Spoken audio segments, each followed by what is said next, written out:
Hey guys, a short lecture meant for this weekend where I'm actually not going to give you any new math. I just want to throw a few concepts at you, but it should be good and quick. Now, electromagnets and solenoids. All right, a solenoid, all that is a wire that's been coiled up. Not anything more complicated. So I take a wire and I coil it up like such. Right, and the idea here, because obviously we're dealing with electromagnetism, right? I'm going to take this wire and I'm going to connect it to a battery, right? And allow current to flow through it. Now, whenever I take a solenoid and I put current through it, so it's a coiled up wire, current flows through it, I get a very directed, strong magnetic field. Here's what I mean by that. Let's take a wire here, right? Let's use right-hand rule to figure out which way the magnetic field is going to go. So I allow the current to go up the wire, right?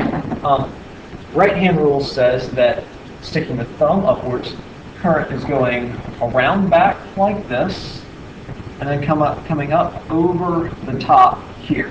Okay?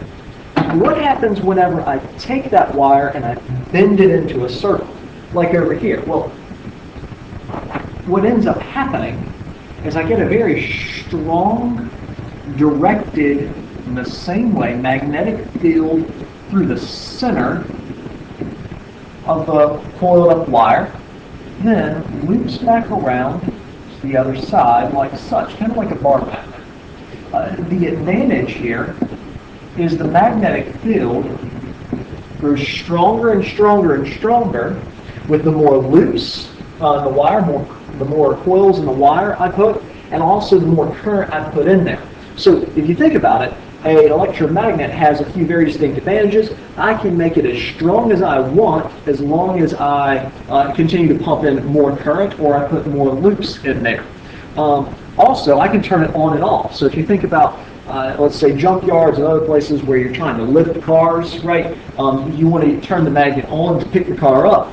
But you got to turn the magnet off to get the car off. Otherwise, what are you going to do? Just kind of shake the arm hard enough, I guess, and it finally fall off. Not such a great idea.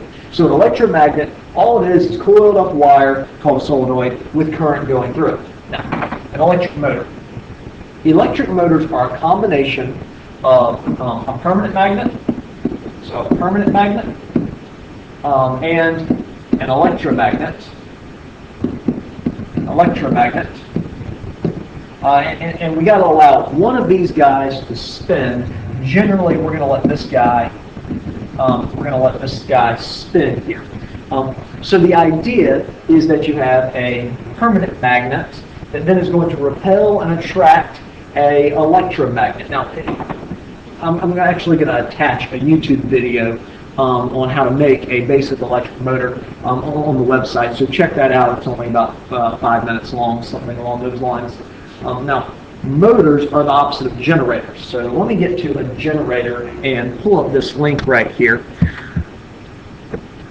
It gives me this little simulation right here. All right, it gives me this little simulation right here where I've got a water wheel and then some coil with a bar magnet attached to it and some coiled up wire and a light bulb.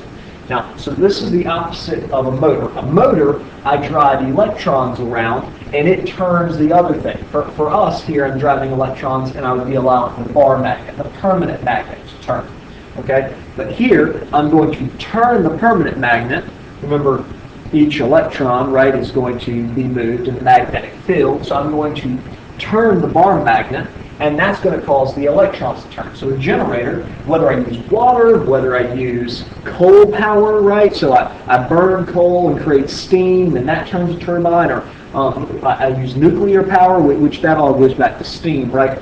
Still, I use that to heat up water, turn it to steam, and turn a turbine. One way or another, I'm turning a turbine. That's a glorified water wheel, really, meant for steam.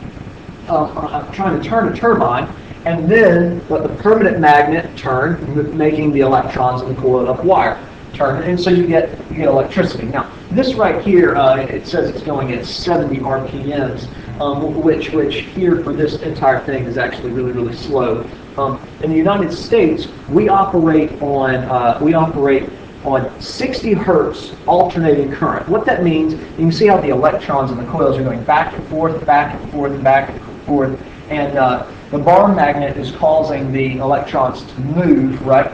Back and forth, alternating because it's not going one direction. That's direct current, right? It's going back and forth due to the nature of how generators work, right? Due to the nature of how generators work, because the bar magnet has to actually spin, and so the north and south pole are always pushing the electrons opposite ways. Now, 60 hertz means that the electrons go back and forth 60 times a second.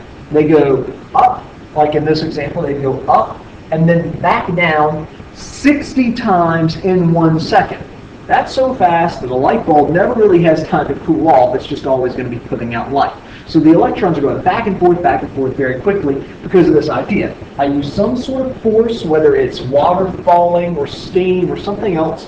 Heck, you can even use just mechanical input, hook this sort of thing up to a bicycle. You actually use your own legs or arms to turn it.